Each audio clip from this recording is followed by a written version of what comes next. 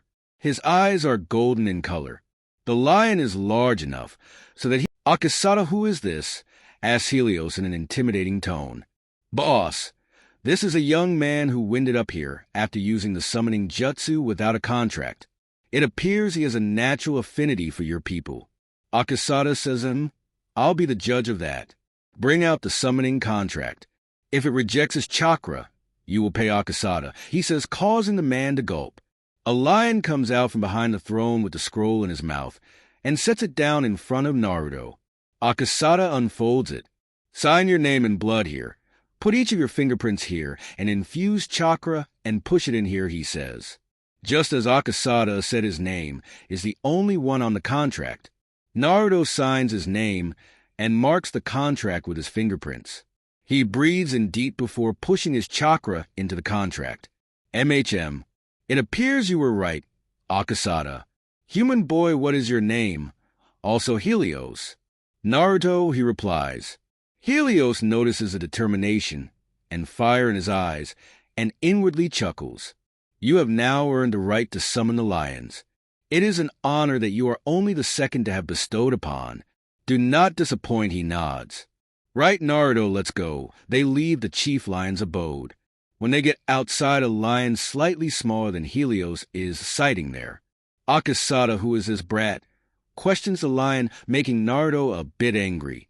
This is Naruto, your new summoner. Naruto, this is Latios, the boss's brother and your new summons. A new summoner? This little cub? No chance in hell. Naruto finally speaks up, wanna bet, kitten.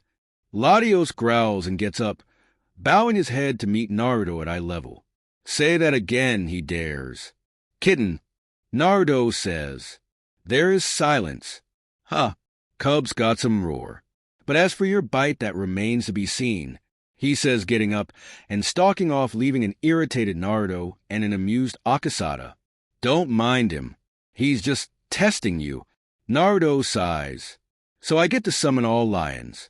Even the boss. Naruto asks no. All except the boss. That privilege you will earn when you become a sage, Akasada says. How does that work? Naruto asks. You'll find out soon. He turns to Akasada. I need you to train me, he says, not beating about the bush. Akasada is taken aback a bit. Don't you have people in your village for that? I'm going nowhere fast with them, he replies. Plainly, Akasada ponders this a bit. When do you need my help? Every day, Naruto says that he sighs. All right, may as well, smirks Akasada. Naruto grins from ear to ear. All right, see you tomorrow, sensei. He tums around and is about to walk off when he remembers something. How do I get home? He asks sheepishly. Akasada sighs. This kid is something else. Akasada shows Naruto the hand signs he will need to weave when summoning a lion. Now weave those backwards and you'll be back home. Naruto nods and weaves the hand signs backwards before slamming his hand on the ground. A poof of smoke is the result. When the smoke clears, he is gone. Fast learner, Akasada comments. Hidden leaf. The smoke clears and Naruto finds himself back in the leaf. He is happy. He finally has someone to train him. He looks in front of himself to see a book. Must have gotten tired of waiting, he says. He picks it up. The title is God of Shinobi. He opens the book and starts reading.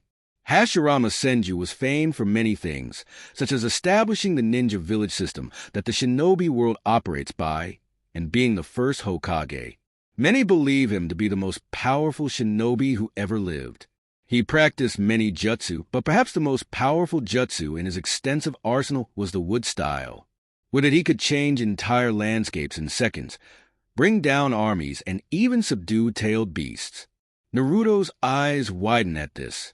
He reads on he could use the wood style Kekkei Genkai by combining an earth style change in chakra nature and a water style change in the chakra nature. Naruto takes out the piece of paper sticking out of the back. Moment of truth. Naruto pushes his chakra into the paper.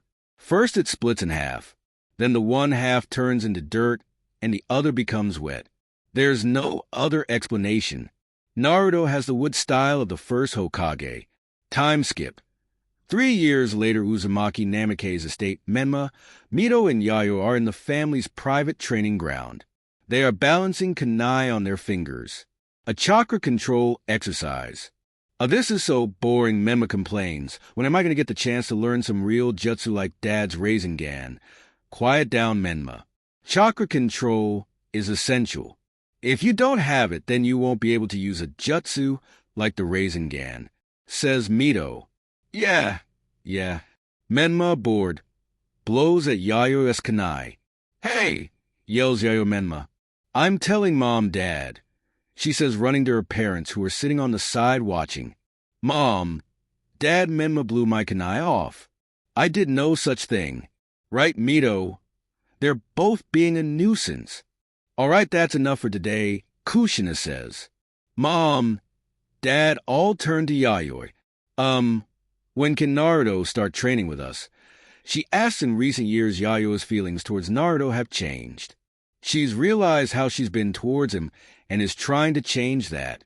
Immediately, there is silence. Kushina and Minato have sad looks on their faces. They are aware of how, for the past few years, they've severely neglected Naruto. They want to change that, but don't know how to go about it. "Why do you want to train with that loser?" said Menma, visibly growing angry. He despised Naruto. Every time someone mentioned him, the mood would grow sour. He was weak. Naruto was dead last at the academy, and all he knew how to do was cause trouble. At the mention of his name, things would be spoiled. As far as Menma is concerned, Naruto doesn't deserve to be called a member of this family. "Menma, don't say that about your brother," Kushina reprimanded. Menma held back a scoff. "Maybe that isn't a bad idea," said Minato, who had been quiet up until this point. "From now on, Naruto will be training with us," Minato says. "Yay! Big brother will be so happy," she exclaims, jumping up. Kushina and Minato chuckle at her. Mito appears indifferent. Menma is frustrated. "Way to go, Yayoi." Mount Rayon. Naruto attempts to deliver a claw to Akasada's stomach, only for it to be blocked. He jumps back, avoiding Akasada's leg sweep. Naruto is forced to put his forearms up as Akasada attempts to deliver a punch right at his face. Naruto reacts by grabbing Akasada's arm and attempts a judo throw, but Akasada lands on his feet and kicks Naruto in the stomach, causing him to skid back. Naruto jumps into the air and attempts a right hook at Akasada, but he catches Naruto's fist. Naruto twists himself in the air and attempts a spinning kick at Akasada, which grazes him. "All right, that's enough. You're at times faster and at times more focused on strength. You need to be more of both at the same time. Remember, the Lion Fist is about using an immense amount of speed and strength to grind your opponent down." Naruto nods. The Lion Fist is the taijutsu style that Akasada had taught him. Naruto and Akasada had formed a deep bond with one another and become quite close with each other since Naruto had become a student. Naruto had learned that Akasada was a former shinobi of the Hidden Cloud known as the Typhoon for his vast arsenal of wind-style jutsu. Naruto had done some research and found out that Akasada was quite feared during his heyday and wreaked havoc on the battlefield during the Third Shinobi World War. He was the Cloud's equivalent of the Sannin. The history books reflected that during the course of the war, Akasada had mysteriously gone missing and was presumed dead, but the truth was Akasada had lost his entire family during an attack in the war, his parents, his wife, and his kids, and had from then on wanted nothing to do with the shinobi world. He had lived on Mount Rayon since, with the lions welcoming him, as he was their one and only summoner at the time. Akasada had learned Naruto was the son of the fourth Hokage Minato Namikaze, and his wife the red-hot habanero of the Hidden Leaf Kushina Uzumaki, and the vessel for the chakra-stripped Nine Tails. He had possessed the wood style of the first Hokage, never faced a yellow flash, but an old friend of his had. He was shocked to learn that Naruto had learned a lot from Akasada. He had taught him quite a bit, but not just in regards to ninjutsu. Before Naruto met Akasada, he trained to become stronger so that the world would know his name, and to some extent that was still part of what he wanted, but now he looked at things differently. He understood that people like him and Akasada were victimized the way they were because of the way the shinobi world was, and he wanted to change that. "All right, head home. We'll continue tomorrow," says Akasada.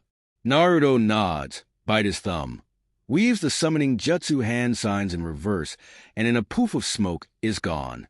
Naruto's training ground, in a poof of smoke, Naruto is back in the village. By now it is dark.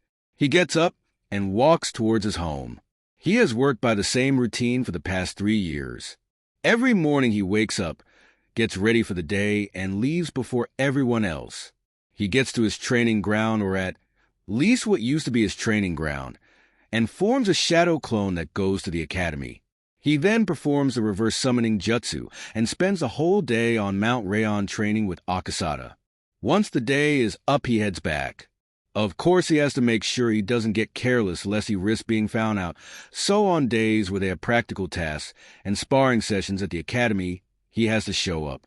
Naruto keeps up the appearance of a dead-last, hopeless loser at the academy. He believes that he can't afford to trust anyone with the knowledge of his true power, lest he risk vulnerability.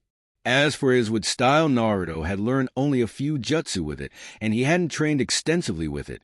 Naruto is aware of the fact that if the village were to learn he possesses the first Kekkei Genkai, they would make efforts to transform him into a weapon, and his father, as always, would allow them to do as they please. He couldn't have that. He will, for now, only resort to using it in a dire life or death situation. Naruto turns a corner and whips out a kunai as a swirling distortion forms in the air. During his years under Akasada, he had awakened a sensory ability. Out of the distortion appears a figure, wearing what appears to be traditional Uchiha robes. He has spiky long hair that reaches down his back. His face is hidden by an orange mask with a tiger stripe-like design. His mask has one eye hole, and through it Naruto can see a 3-tomo Sharingan glowing in the dark. The man does a good job at trying to hide it, but his chakra feels vile. He's an Uchiha alright, but he can't be a leaf ninja. His chakra came out of nowhere, observes Naruto. Who are you? He questions. The masked man chuckles. It's no surprise you don't remember me. But I remember you, the man replies, not answering Naruto's question. He steps forward, giving Naruto his cue to attack. The blonde boy jumps at the masked man, a kunai in hand, intent on killing him. Naruto is shocked when he passes through the man, as if he isn't there. He attempts to deactivate any genjutsu, but there is none. He weaves through some hand signs before yelling, wind style, wind or barrage. Naruto breathes in before blowing out multiple balls of wind, chakra, sending them right at the man. The same thing happens. They pass through him like a ghost. The next thing Naruto knows, the masked man is standing in front of him. He knees him in the gut, causing the boy to hunch over. Then he punches him square in the face, sending him stumbling back. He grabs the boy by his collar and tosses him like a rag doll, sending him skidding and rolling. Naruto gets up on his knees and feels the man infuse a large amount of chakra. He puts his hands in the snake seal. With style, with barrier jutsu. The masked man, seeing this, has a manic smile on his face behind his mask as he weaves his hand signs. Fire style, fireball jutsu. A massive fireball somehow comes out of the man's mouth and goes right through his mask. It collides with the barrier, but it stands firm and protects Naruto from the flames. He takes his hands apart, allowing the wooden beams to recede back into the ground. He gets up onto his feet and looks at his enemy. This is bad. He has the ability to make himself intangible, meaning I can't land any attacks on him. Naruto gives himself no more time to think. His eyes widen, and he places his hands in the snake's seal as realization hits him. Release, he yells. The masked figure in front of him disappears as he immediately breaks the genjutsu that was just cast on him. He whips around only to receive a kick to the chest that knocks the wind out of him. While he flies through the air, the masked figure weaves through a set of hand signs. Fire style, fireball jutsu. He calls out once again. Naruto, meanwhile, crashes to the ground and gets to his knees, not being able to muster the strength to jump up. His eyes widen as he sees the fireball cannonading towards him. He jumps up and does his best to evade the fireball, but can't escape the resultant explosion from it colliding with the ground, which sends him flying once again until he hits the ground and rolls before skidding to a stop. Naruto lays on the ground, helpless as the man walks towards him. The masked stranger grabs him and lifts him up by his collar. I'm impressed. You've grown strong. Even I wasn't expecting with style, he says. Naruto is clawing at the man's arm, desperately trying to free himself from his grasp. But you're nowhere near as strong as you should be, the man says. He looks Naruto in the eye. the tomo of his Sharingan spinning. The blonde boy yells in pain before he goes limp in the masked stranger's grip. He's out cold. The masked man drops Naruto unceremoniously onto the ground. "Now sleep, Naruto. Sleep and grow stronger," he says as he disappears into the swirling distortion he appeared through. Uzumaki Namake's estate. There is an unusual silence at the Uzumaki Namake's estate as the family sit around the table. They are waiting for Naruto to return. Kushina had gone up to his room only to discover he wasn't in it. She refused to serve dinner until her eldest son returned and sat with them. He usually didn't eat with them, but considering the occasion, that should change. An AMBU Black Op teleports into the room in a poof of smoke. "Lord Hokage," he says, addressing the village leader in the appropriate manner on one knee. "Yes, what is it?" asks Minato. "There's been a terrible incident. The Uchiha clan has been massacred. Itachi Uchiha is believed to be responsible." "What?" Minato says, leaping out of his seat. "Is Mikoto—" Kushina is not able to finish her sentence. Her best friend can't be. She and Fugaku left the Uzumaki Namake's estate a couple of hours ago on a visit. Lady Mikoto is alive. So is Lord Fugaku and their children. Itachi was caught by Lord Fugaku accosting his younger brother Sasuke. He and his sister Satsuki are currently at the Leaf Hospital. There is more. Your eldest son has been attacked. Itachi is believed to be responsible for this as well. A shock-laced silence fills the room. "No, no," Kushina cries, tears beginning to stream down her cheeks. "Kushina, I'm going to the Uchiha clan compound. You head to the hospital now," Minato says. Menma, Mito, and Yayoi watch the scene unfold, not knowing what to do. Leaf Hospital, 2nd and 3rd degree burns and fractured ribs. Tsunade says, giving her assessment. He should heal fast, all things considered, but that isn't the real issue. Naruto appears to have suffered an immense amount of psychological trauma, Tsunade says to a crying Kushina. Kushina is desperately trying to keep it together. She has her arm around Mikoto, who has stopped crying by now and has just shut down. "I'm not sure when he'll come around," Tsunade admits. "Thanks, Tsunade," she says. All they can do is hope. A few days later, Naruto groans as he finally opens his eyes. He feels like he has been hit by a brick over the head. There he is. The first person he sees is Tsunade. All of Naruto's physical injuries had already healed to Tsunade's surprise. That was incredible even for an Uzumaki. Lady Tsunade, Naruto feels someone jump onto him. He looks to see his mother, in tears hugging him tight. He doesn't know how to feel about this. "Naruto, I was so scared," she says. He sits up in his bed. Kushina has not left his side since she came to the hospital. She pushes a small bit of chakra into the flying Raijin seal in her wedding ring, and seconds later Minato is standing there.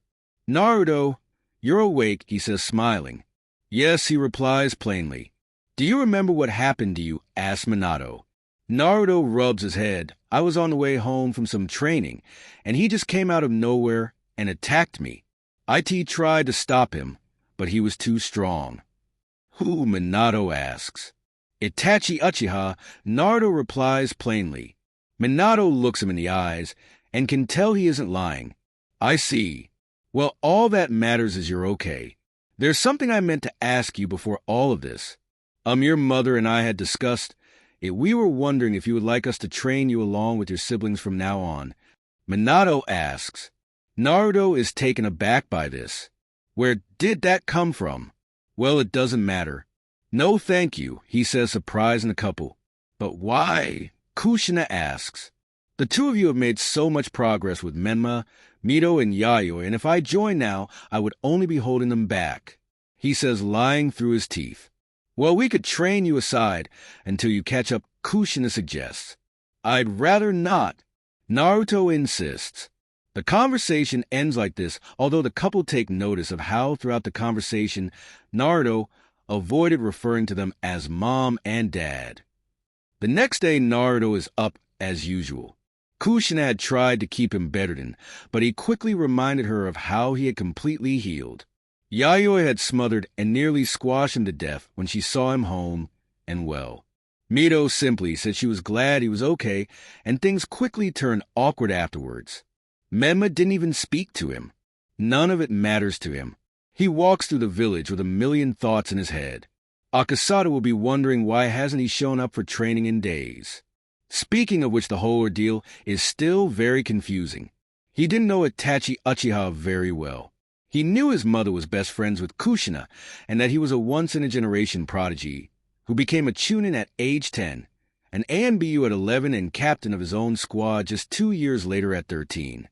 But that was it. There wasn't much else. Now, regardless of being a person who didn't have much knowledge on Itachi, the near-complete annihilation of his clan didn't make sense.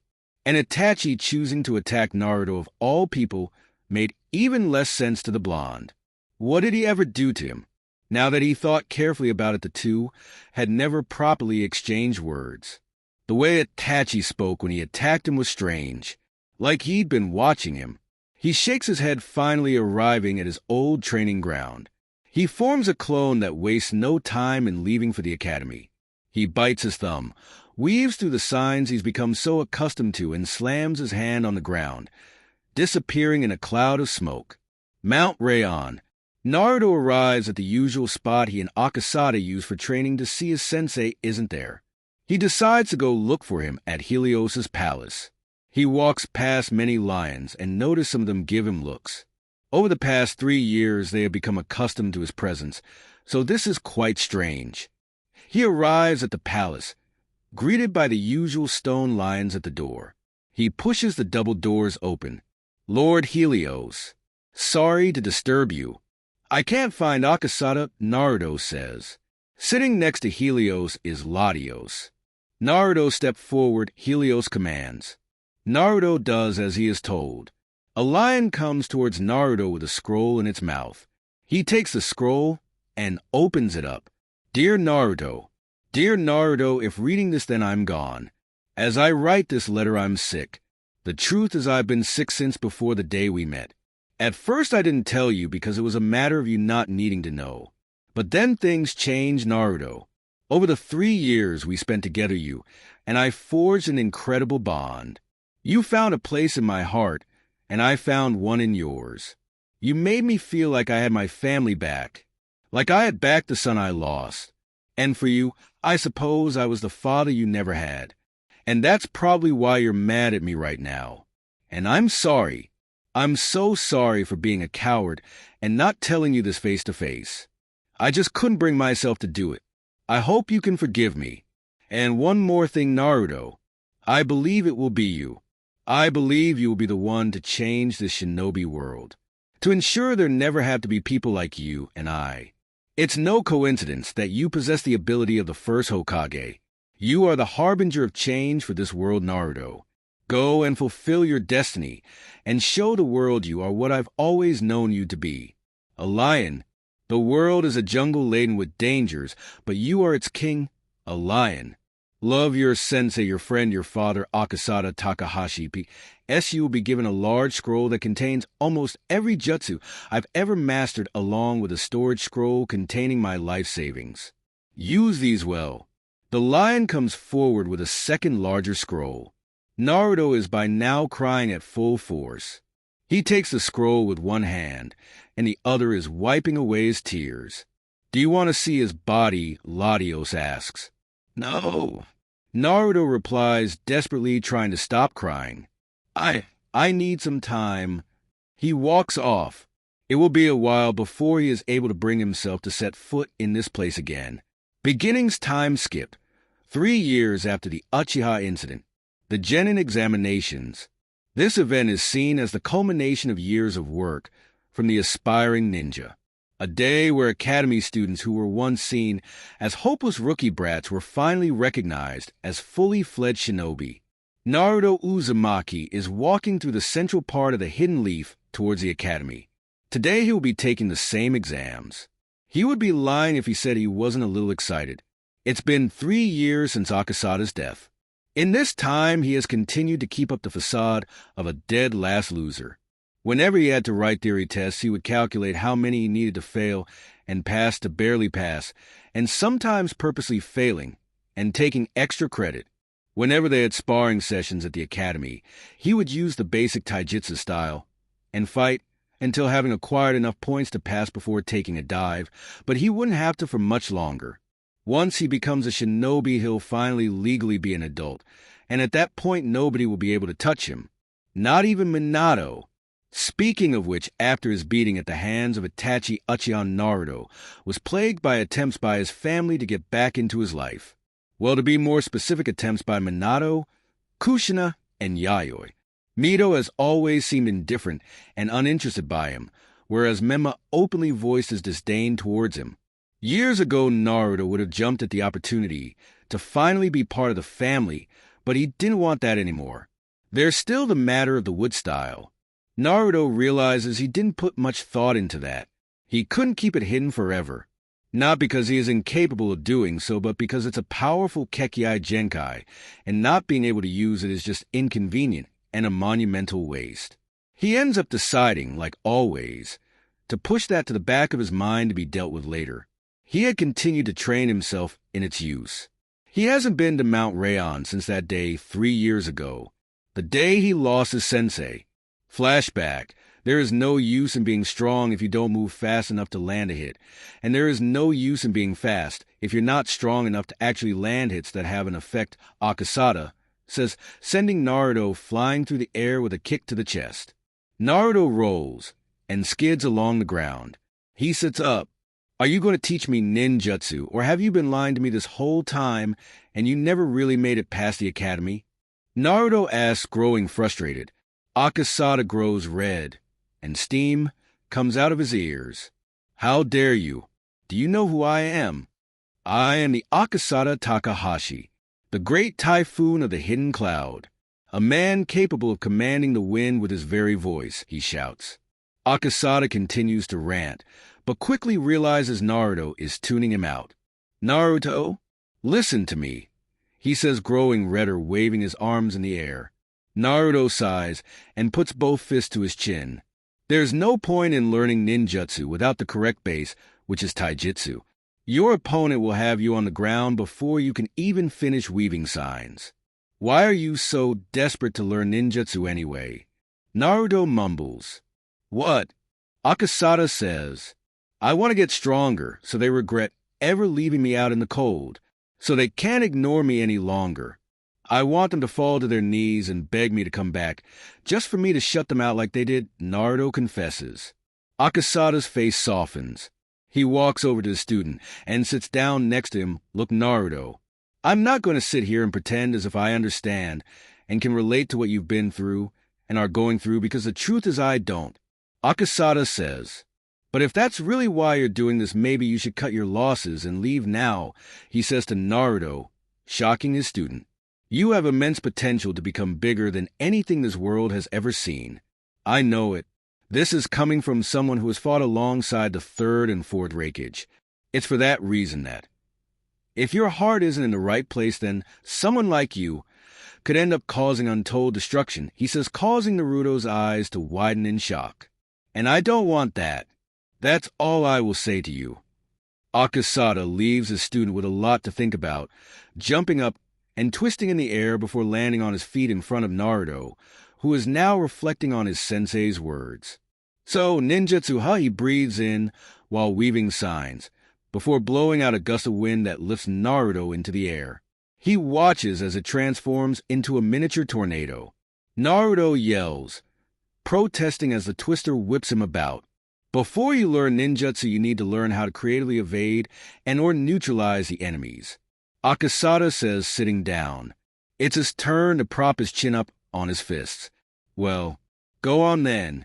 Get started, he says, chuckling. Flashback end. Naruto can't help but chuckle at that memory. Although he isn't sure how to feel about his sensei's words of warning, he sighs, growing sad. Naruto loved Akasada deeply. His sensei had done something for him nobody else had ever done, but he had also lied to him. He still isn't at peace with that. Naruto doesn't allow himself much thought on this subject, because it forces him to come face to face with the reality that he's never been able to trust anyone without being let down. Luckily, he doesn't have to for much longer as the academy comes into view. It consists of many buildings joined together, built over time. A tree with a swing can be seen in not far from it. Perhaps its boldest feature is the large and bold kanji for fire clearly visible at the front above its doors. Naruto has had a change of outfit to reflect the occasion. He is wearing black AMBU-style pants with bandages wrapped around his legs and black sandals. On his upper body, he is wearing a snug-fitting black jersey with sleeves reaching his forearms just below his elbows. On the upper part of the right sleeve, one can see the head of a golden lion. Over this, he is wearing a sleeveless black hoodie with gold lining with the zip left open. Naruto walks into the academy and heads straight for class. The exams are no doubt going to be extremely easy. This is quite stupid. If that is supposed to be the village's assessment of whether one is prepared for the shinobi world, then dark times were ahead for the village. He opens the door to his class and walks in. He usually shows up earlier than all else, so he has time to meditate. The seating is arranged in rows that go up as they go further back. Naruto's eyes scan over the room, looking for notable participants in the exams. Sitting in the front row is his younger brother Menma, and next to him are his best friends Kiba Inuzuka, son of the Inuzuka clan head. Next to them are Mito and Yayoi and their friends Hinata Hyuga and Kaori Hirota. In the following row are Ino Yamanaka and Sakura Haruno, who are best friends and rivals for the affections of the two most popular boys in class. Opposite them are one of those boys. Sasuke Uchiha, the second eldest son of the head of the Uchiha clan, Fugaka Uchiha, and next to him is his twin sister Satsuki Uchiha. Both have blank looks on their faces. And next to them are Shikamaru Nara, the son of the village's Jonin commander and head of the Nara clan Shikaka Nara, and his best friend Choji Akimichi, son of the Akimichi clan head. In the furthest row, a little away from some civilian kids, was the most mysterious and quiet member of the class. Next to Naruto, an heir to the Aburame clan, Shino Aburame. All in all, there are a lot of clan heirs and individuals of noble blood in the class. Leading many to believe this is the most promising generation of shinobi the village has seen in years. Naruto walks towards his usual spot at the back, acting oblivious to the eyes on him. Menma eyes Naruto with a cocky smirk on his face. Poor fool probably thinks a change of outfit is going to earn points, Menma voices internally. If one thing hasn't changed in the past few years, it's that Naruto is the same hopeless loser he has always been. He remembered how irate he had been when his parents had wanted to start involving Naruto in their training sessions, but thankfully Naruto, being as stupid as he is, had refused despite being in desperate need of the help. His parents had been trying to give Naruto more attention in the years following his supposed run-in with the rogue Uchiha clan heir, but it will all end soon, he is sure. Once he fails to graduate today, they are sure to realize, like everyone else, that Naruto isn't worth wasting their time on. Another pair of eyes studying Naruto carefully are the eyes of Sasuke Uchiha. Sasuke, unlike most individuals, has been watching Naruto for quite some time now. Ever since after that night, the raven-haired boy, after recovering from his accosting, had received news that Naruto had suffered a similar attack from the same attacker. He has been watching Naruto carefully at every chance he has gotten ever since. Sasuke has been analyzing Naruto and can tell from the way he fights, his muscle movements, the way he studies his opponent, his eyes, and the very nature of the defeats he suffered that Naruto is not what he is perceived to be by many. You couldn't tell at first glance, but Naruto is hiding his true strength. Sasuke can attest to that from the few occasions he has sparred him.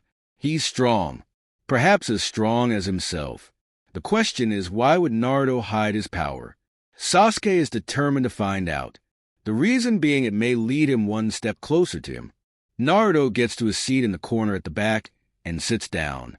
He folds his arms and looks ahead at the exam proctors and the Chunin who have been in charge of this class since it entered the academy. The first is Irika Yumino. He has a tan skin tone and brown hair tied in a ponytail. Perhaps his most distinguishing feature is the scar on his face. He has a scar that runs from one side of his nose, across the bridge of his nose to the other. He is dressed in traditional Chunin attire. The second is Mizuki. Naruto does not know his last name. He has shoulder-length white, with a slight tint of blue to it. He is also wearing the standard Hidden Leaf shinobi attire, with his headband tied around his head like a bandana. Iruka seemed apprehensive of him, but that wasn't surprising or new to him. He is assuming that according to his age, the Chunin lost his parents during the Nine Tails attack. Iruka never made any attempt to sabotage him. Not that it would have made any difference. Neither did Mizuki, but he could sense the white-haired ninja didn't like him. Iruka only realizes once Naruto is seated that he is staring at the blonde boy. Naruto has been, and still is, a mystery to him. The other instructors at the academy told him to ignore Naruto, and some even went as far as advising him to take advantage of his situation and sabotage the brat's performance. Why should the poser of a demon brat be a shinobi? Was the sentiment echoed by most. However, over time, contrary to his expectations, he discovered Naruto was not the troublemaking no-good brat many of the villagers made him out to be. He was very quiet and kept to himself.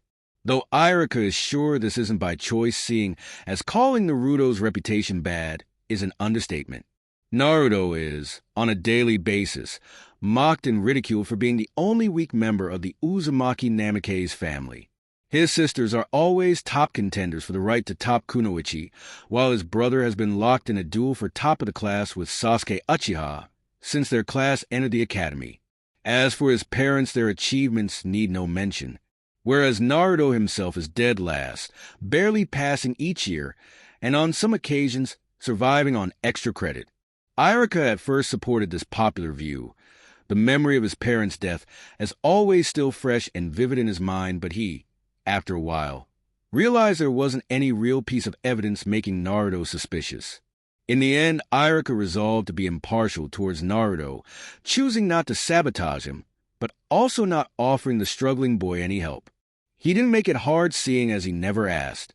Iruka did, however, remain cautious of Naruto. He is now wondering if the boy is going to pass. Probably not, he says inwardly. All right, this is it. The day you have all been working towards for years now. Without further ado, let's get into it, he says, silencing the nervous murmuring that has filled the room. The exams will consist of two main components: a theory portion, which will consist of a written test, and a practical portion split into two parts. In the first half, each of you will engage in a sparring session with Mizuki here, while I mark your performance, and you'll perform an accuracy test with some kunai and shuriken. In the other half, you will be required to perform the 3 basic jutsu of the academy, which the village requires that any shinobi know. These 3 are the substitution jutsu, the clone jutsu, and the transformation jutsu. You will obviously pass or fail to graduate depending on how many points you acquire from the exams altogether. Naruto resists a scoff. Is he serious? That's all there is to becoming a shinobi? No, it can't be. If it is, then a lot of the people in this room are doomed. Naruto suspects something more has got to be up. Minato, as much it pains him to say, is not a fool. Iruka hands out the tests. Naruto writes it and breezes through it. He intentionally scores just above the pass requirement. He then pretends to fall asleep, when in fact he uses this extra time to meditate. After the tests are collected and graded, the class heads outside for the first half of the practical exam. Naruto purposely fails this part of the exams just to keep up appearances. Satsuki and Sasuke tie for highest in this section of the exams. This earns swoons and murmurs from their respective fan clubs. The two do not seem to care. After this, the sparring sessions take place. Naruto, as always, fights for points rather than to impress, though he can tell Mizuki is going rougher on him than everyone else. The first half of the practical exam ends, and all go inside and take their seats and await to be called upon for the final test. Naruto does as he did before, taking advantage of the opportunity to meditate. He does this for a while, and after a while feels a familiar chakra signature outside of the academy. Not long after, another chakra signature appears. This one more suddenly. Minato. He'll have to try his best to slip past them once he has taken his exam. He doesn't have to wait long. Naruto Uzumaki Namikaze, Iruka calls out. Naruto stands up and heads down, once again, paying the watching eyes no mind. Menma, Mito, and Yayo have all already gone and received their headbands. He steps in front of the two proctors. Right, Naruto, Irika says with what Naruto can easily recognize to be a fake smile. He knows what this looks like because of the less brave individuals in the village who choose to act like they tolerate him, so as not to risk inciting the... You know what to do. Substitution, clone, and transformation jutsu in that order. Naruto substitutes with his chair in the corner. Then he uses the normal clone jutsu. No need to make any revelations just yet. Then he performs the transformation jutsu. Irika and Mizuki are shocked to see an identical version of Hashirama Senju standing before them. Not one discrepancy. Congratulations, Naruto. You pass, he says, fake smile and all. Well done, Mizuki says, sporting a fake smile of his own, except as his hiding anger. As opposed to the many smiles and exclamations of joy they got today, Naruto simply bows and says thank you, a blank look on his face. Naruto grabs the only headband with a black strap on the table. Irika and Mizuki tell him to report to the academy in exactly a week to meet his assigned three-man squad. He nods at this and leaves, putting his headband in his pocket, as opposed to wearing it around his head so proudly like most of the other new shinobi had. Naruto walks out of the academy. There's no running away like he had planned because his family is standing right in front of the entrance. Had he teleported away, his father would have sensed him infusing chakra. Oh, well, Minato sees Naruto and doesn't know whether to smile or frown. His eldest son. Minato is happy at seeing his boy. He notices his change in attire. He is looking like more of a man. Minato feels a sharp pang of guilt at how he didn't get to see Naruto grow up and mature into this. He didn't intend for things to turn out like this. Kushina sees Naruto, and a small smile comes onto her face, though her eyes reflect her true feelings. The realization of the amount of damage she has done to her little boy had brought about a deep feeling of self-loath within her. It took a while for her to be able to look at him without thinking about breaking down. On some nights, Minato had had to comfort her to sleep, but she is determined to right the wrong she has committed. She will rebuild her family. Yayo is off towards Naruto as soon as he comes into view. She has been desperately trying to connect with her older brother for the past 3 years. When she was younger, she used to make fun of him and convince all the kids at the academy not to play with him. She would even pull pranks, and everyone would blame Naruto. She was younger then and foolish.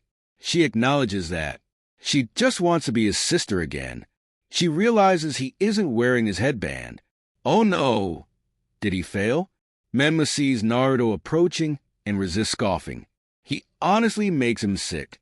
Naruto has always been, and will always only ever be good for ruining everything. Like the family were planning on going out to celebrate Menma, Mito and Yayoi graduating from the academy with flying colors when their parents had demanded they wait for their big brother. Menma didn't understand it. They had never done that before. Naruto was always left out of everything. What was so different now? He notices the blonde is not wearing his headband. I knew it, he thinks, smirking. Mito simply looks on indifferently. She is impartial about Naruto. He is, for all intents and purposes, a stranger to her. She knows that her parents feel guilty about neglecting Naruto, but they have tried to reconnect with him only for him to shut them out. She knows that he is dead last in their generation, but he only has himself to blame for that. He turned down the opportunity to train with them. He also cultivated a reputation for troublemaking for himself. What can you do for someone like that? All in all, she cares little for him, or at least that is what she tells herself.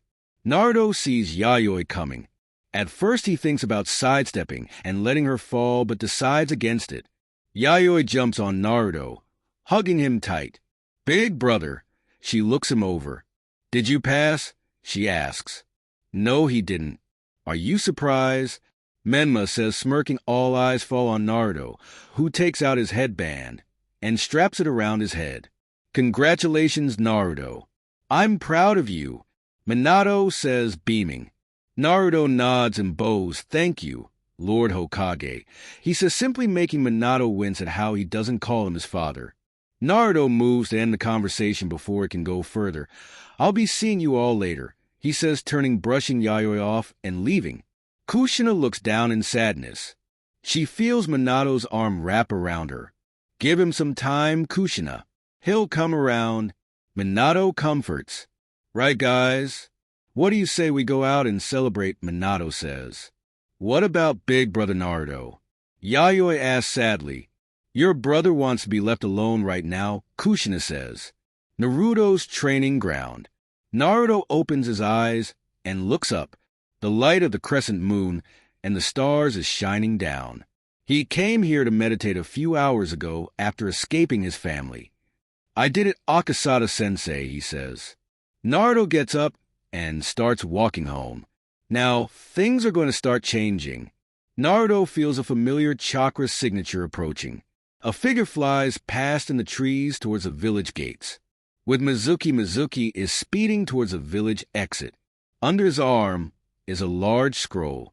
This is the Forbidden Scroll of Seals. Mizuki is heading to the village gates, intent on delivering it to his master. This was not the original plan. The plan was for the demon brat to fail to graduate so Mizuki could fool him and tell him he could earn extra credit by bypassing security and getting the scroll. However, things didn't go according to plan. The demon brat actually passed. Mizuki realized that the little rat had been hiding his ability this whole time. Thus, he was forced to steal it himself, leading to the current situation. He realizes someone is tailing him and drops down to the forest floor. Naruto jumps down and is faced with his academy instructor Mizuki. "Well, if it isn't the fox brat of the hidden leaf," Mizuki says with a vile smirk on his face. Naruto stands there, not the least bit fazed by these words. "You're not on active field duty. Why are you attempting to leave the village?" "Whoa, big shot. Just 'cause you got lucky and graduated, you think you can boss people around now," Mizuki responds. Naruto had been compelled by a feeling deep within to follow after him. His eyes dart to the scroll in his arm. "Oh, you want to know what this is?" "This, little rat, is a Forbidden Scroll of Seals," he says, shocking Naruto. "I was just on my way to deliver it to my master, Lord Orochimaru." He continues, shocking Naruto even more. Orochimaru is one of the 3 legendary Sannin and a former student of the 3rd. He was one of the candidates considered for the position of 4th Hokage, but most importantly, he is the biggest traitor in the history of the Hidden Leaf. Why is Mizuki working with him? Naruto doesn't know, neither does he care. Mizuki is a traitor. That is all he needs to know. You're probably wondering why I'm telling you all this. Well, it's because you're about to be dead. He shouts, taking the Fuma shuriken off of his back and sending it hurtling towards Naruto. He stood there not moving, just as the shuriken appears to be centimeters away from cutting Naruto in half. He releases a burst of wind-style chakra, sending it right back at Mizuki, who has to jump into the air to avoid it. Mizuki suddenly feels the wind knocked out of him as Naruto, out of nowhere, kicks him in the back, sending him crashing into the earth. "What? How is he so fast?" Mizuki inwardly says, shocked. He tries to get up from his knees, but is sent flying through the air into a tree from a... Mizuki can do nothing as Naruto weaves through hand signs and shouts water style. Drilling bullet jutsu.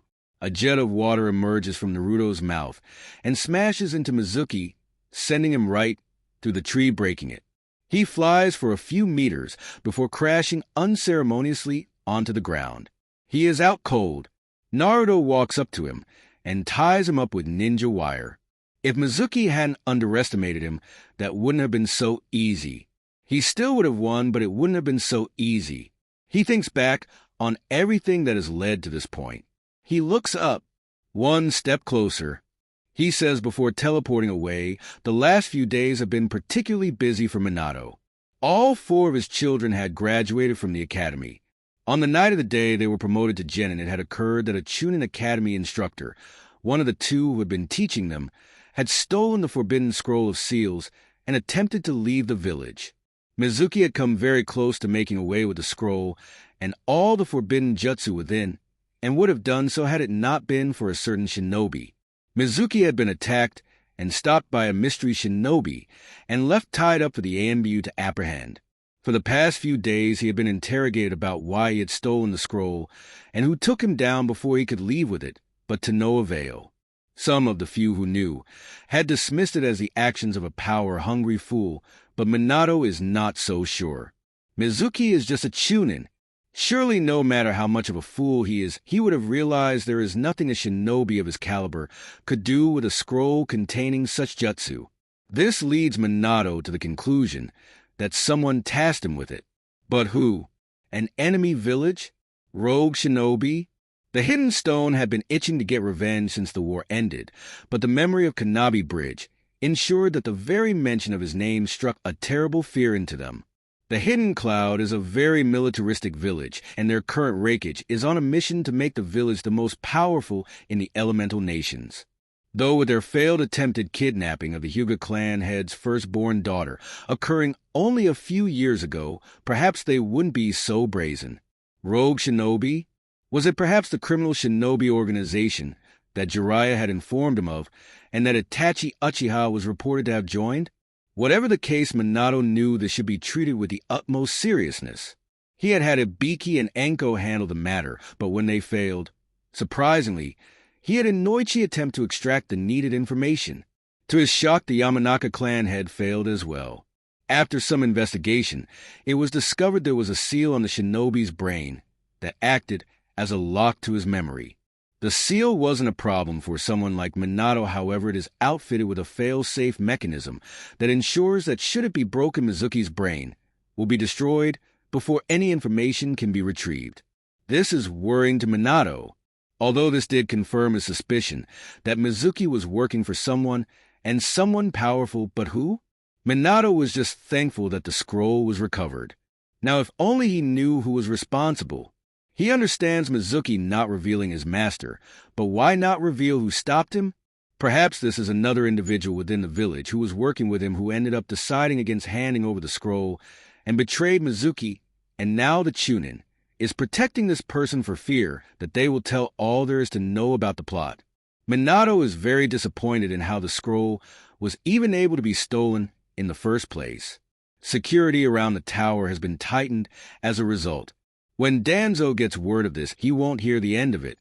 But that is not the matter of importance Minato is handling right now. Sitting across from Minato is a man who appears to be a shinobi himself. 2 scars can be seen on the right side of his face. He has dark hair tied into a spiky ponytail, dark eyes, and a goatee beard. He is wearing only a mesh shirt underneath his dark green flak jacket and what appears to be a deerskin coat over this. Besides this, his outfit is the standard one for a shinobi of the Hidden Leaf.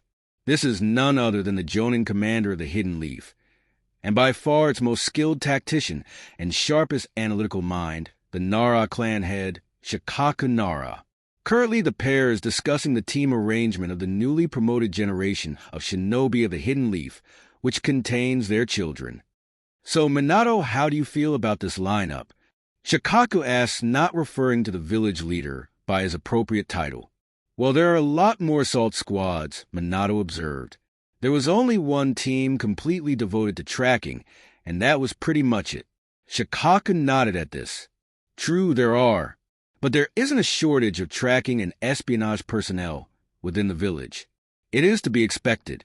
This is what many people in the village looked at this generation as being destined for. Minato adopted a thinking pose. There hasn't been a group of individuals with this much hype surrounding them in a while. The notion that one needs to be from a shinobi clan to be talented is ridiculous to Naruto. He himself has no clan background, though they are quite the promising bunch. All right, I'll give it my approval, Minato says. He is hopeful of this generation. And along with this new batch of shinobi, new Jonin senseis would be coming in. Kushina would be coming out of retirement, and an old friend of his would be taking up teaching as well. Shikaku leaves Minato's office as the Hokage turns his seat to look over the village. He is deep in thought once again. Time-skinned days later, the academy. Irika's classroom. Naruto is sitting in the corner of the classroom as usual. He was meditating a while ago. He likes meditating because it sharpens his senses and calms him. As more genin trickled into the room, the level of noise rose, until he could no longer concentrate. So now he is just thinking. It's been exactly a week since he was promoted. He is here to meet the team he was assigned to and his new sensei. It has also been a week since he stopped Mizuki. The blonde is thinking about what Mizuki said my master, Orochimaru, he had said. From all the research he had conducted on Orochimaru in the past week, Naruto had been able to assess that he was a very power-hungry individual, so his attempt to acquire the Forbidden Scroll of Seals shouldn't be surprising. Naruto realizes he has put himself in a bit of a predicament. He wants to notify the Hokage of Orochimaru's involvement, but that would mean exposing himself. He isn't quite ready to do that yet. He does plan on finally revealing his true strength, but not so soon. He isn't worried about Mizuki ratting him out. He knows how deep some people's hate for him runs. Mizuki won't want the demon fox brat to be recognized as a hero for taking him down. Naruto has his hood up and his head down, but he can still feel a pair of eyes on him. There are 4 people who make a habit of watching him in the class. Yayoi and Irika haven't arrived yet. He deduces from the positioning that this is Sasuke Uchiha. It isn't surprising to him. He does this quite a bit. Ever since Naruto was attacked by Itachi 3 years ago, Sasuke has made a habit of discreetly examining him. He had heard the raven-haired boy had suffered a similar attack at the hands of his older brother. Naruto had observed the behavioral changes that resulted from this. Before the Uchiha massacre, Sasuke had been a confident, energetic boy, but after he became more cold and reserved. Naruto detects 4 chakra signatures approaching the classroom, 3 of them closer than the 4th. He lifts his head, takes off his hood, and sits up straight with his arms crossed. Not long after, in walk the princesses of the Hidden Leaf and the prince of the Hidden Leaf. Menma, Mito, and Yayo are dressed in their usual attire. Menma is wearing a red jacket with a black flame motif along the bottom and along the end of the sleeves with the zip left open. Beneath this, he is wearing a white shirt with the kanji for fire on the front. He is also wearing black pants and blue shinobi sandals. His headband is strapped around his head, keeping the bangs of his shaggy hair out of the way, but only a bit. Mito is wearing a red, open front battle dress. It ends just above the knees, and underneath this, she is wearing short tights and blue shinobi sandals that reach just mid-calf. Her long red hair is tied in a ponytail that reaches her mid-back. She is also wearing blue wristbands. Her headband is strapped around her waist. Yayo is wearing a pair of tight blue shorts underneath, which she is wearing mesh pants that reach her ankles. She is also wearing blue sandals and a midriff white top that exposes her belly button. As always, her hair is tied in pigtails and her headband is strapped around her neck. The arrival of the hero trio of the Hidden Leaf earns swoons and murmurs from their respective fan clubs. Menma, you're here. Look at him. He's so cool. Yayo is so hot. Mito, marry me.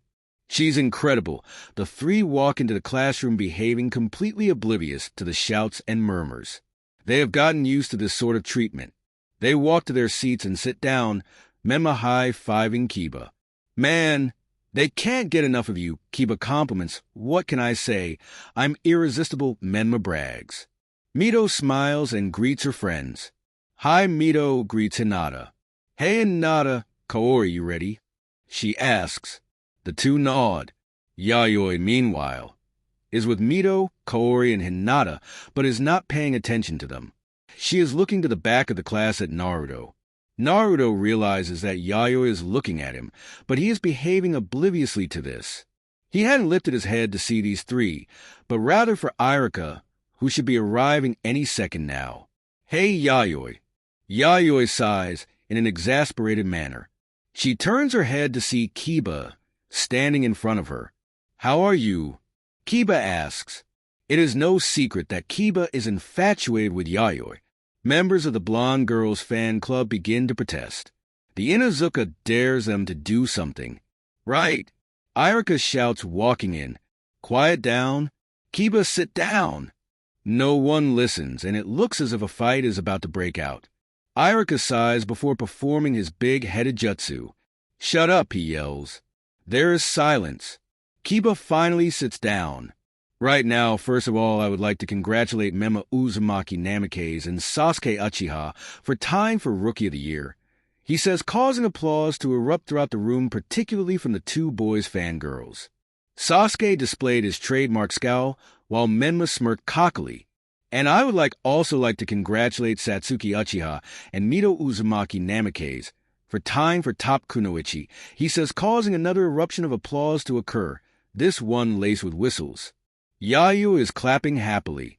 She would have tied with Mito and Satsuki, but they had bested her on accuracy and theory.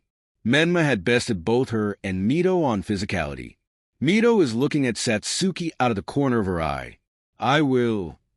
Satsuki glances at Mito, who is looking at her, and simply looks back at Irika, causing Mito to clench her fist and grit her teeth. So with that out of the way, it's time for all of you to find out your team placements, but before that, Naruto tunes Irika out, knowing that Chunin is giving another of his long-winded speeches. He wonders who is going to be teamed with. He would prefer anyone to his siblings. The advantage of being perceived as a dead last is that he would likely be teamed with at least one strong person. He continues to ignore Irika. Years of tuning out Akasada when he was rambling or bragging had allowed him to develop this skill. He continues to ignore Irika until he sees him look down to the clipboard in his hands. Right. The following are the squads you are all assigned to. Naruto listens, but isn't really interested until the notable genin begin being named. Team 7 will consist of Menma, Mito, and Yayoi Uzumaki Namikaze, the three grown at their luck. Even on duty, they can't get away from each other. I'm going to give Dad a piece of my mind, they all inwardly say at the same time. Your sensei will be Kushina Uzumaki Namikaze. Irika continues with a surprised look on his face. The three siblings are shocked. They were not expecting their mother to be their sensei. Murmurs of protest fill the room. Many are about how three of the strongest kids are on the same team family, and how it is unfair, while many are also the cries of members of the three's respective fan clubs. Ino has tears streaming down her face, and Sakura is smirking. There, Ino. You never really had a chance in the first place. I mean, only true love can prevail. Team A will consist of Kiba Inuzuka, Hinata Hyuga, and Shino Aburame. Your Jonin senseis will be Kurenai Yuhi. Irika continues. Team 9 is currently active. Team 10 will consist of Sakura Haruno, Shikamaru Nara, and Choji Akimichi. No, Sakura cries, throwing herself on the floor, while Ino laughs loudly at her. Ha! I may not be on the same team as Menma, but at least I'm not stuck with those two hopeless sacks, Ino says, pointing at Choji and Shikamaru. Choji raises an eyebrow while Shikamaru looks on with his trademark bored expression. What a drag, he says. Irika's sweat drops at this behavior. Ino continues laughing at her best friend, who is still laying on the floor and hasn't recovered from her shock. Shut up! Irika shouts for the second time. Sorry, Irika-sensei, Ino says, blushing embarrassedly. Irika shakes his head irritably. Team 11 will consist of Sasuke Uchiha, Kori Hirota, and Hizaru Hajiwara. Your Jonin sensei is Kakashi Ataki. And finally, Team 12 will consist of Naruto Uzumaki Namikaze, Satsuki Uchiha, and Ino Yamanaka. Your Jonin sensei will be Fugaku Uchiha. This causes the eyes of the only two Uchiha in the classroom to widen in shock. You will wait here for your Jonin senseis to arrive, Irika says. Not long after this, Kurenai Yuhi arrives and picks up Team 8. Naruto is not surprised by the team lineups. Of course, Menma, Mito, and Yayu are on the same team. Training the village heroes was of the utmost importance after all. He is a bit surprised by the decision not to rebuild the Ino Shikacho formation. The placement of the Uchiha makes sense. They've both been assigned to teams on which they have senseis who will be able to train them in the use of the Sharingan. As for him and the team he had been assigned to, well, from what he knew, Fugaku Uchiha is the head of the Uchiha clan and the father of Itachi Uchiha. He is known and feared throughout the shinobi world as Fugaku of the Wicked Eye for his prowess with the Sharingan, another one of the legends born during the Third Shinobi World War. He is yet another candidate who was considered for the role of Hokage. He is quite excited to be assigned to such a strong shinobi. Naruto doesn't know much about Ino. She is the heiress to the Yamanaka clan and the daughter of the clan's leader, Inoichi Yamanaka. She is Sakura Haruno's best friend and has a crush on Menma. That is pretty much all he knows. He isn't too sure about her. It seems to him like her eyes haven't been open to the cold realities of the shinobi world. And then, of course, there is... Satsuki has been watching him out of the corner of her eye, Naruto Uzumaki Namikaze. Before, the only thing that made him of any concern to her was the fact that he was Mito's brother, and even then they didn't seem close, so she didn't know much about him. And then that terrible night came, the night that robbed her of the one person she adored, admired and trusted most besides her mother, the night that took her twin from her. She remembers waking up, hoping and praying it was all a nightmare. It wasn't. She remembers finding out he had been through something similar. She thought about reaching out to him, but she didn't even know him. And besides, she could never reach out to anyone again after that. Now she is on the same team as him. Well, it doesn't matter. She just has to focus on getting stronger. Ino sighs exasperatedly. She isn't on Menma's team. Well, at least Sakura can't rub it in her face, because she isn't on Sasuke's team. She knows Satsuki a bit, or at least she thinks she does. She used to be friendly and got along with everyone. Then she changed. This was the same time Sasuke changed. It was after their brother supposedly massacred their clan. Naruto, on the other hand, is a complete mystery to her. He is quiet and doesn't talk to anyone. She remembers even from a young age he was treated differently from his siblings. The people of the village didn't look at him the same because of what he held within him. He would get made fun of by all the other kids, and Yayo and Menma would encourage the other kids to stay away from him. Many of her friends would encourage her to stay away from him. Some of her elder fellow clansmen would say the same, and her father would then say that he is a normal boy and that Ino should befriend him. Arguments between them were the result of this. This led Ino to follow the common belief that Naruto was a troublemaker and to stay away from him, or sometimes even ridicule him. Now she is on the same team as him. This should be interesting that a man enters the classroom. He has brown hair that reaches his shoulders and onyx-colored eyes with visible creases below them. He is wearing the standard Jonin flak jacket, along with a black shirt with the symbol of the Uchiha clan on the shoulders, shin guards, and a black open-front apron with a white diamond design along the bottom. Team 12, follow me. The man revealed to be Fugaka Uchiha says, in a stern tone before turn, and leaving. Naruto gets up and heads down the stairs, behaving obliviously to the watching eyes. He walks past Menma, Mito, and Yayo's desk. Yayo is looking at him with a sad look on her face. Mito, as always, pays him no mind, and Menma is glaring daggers at him.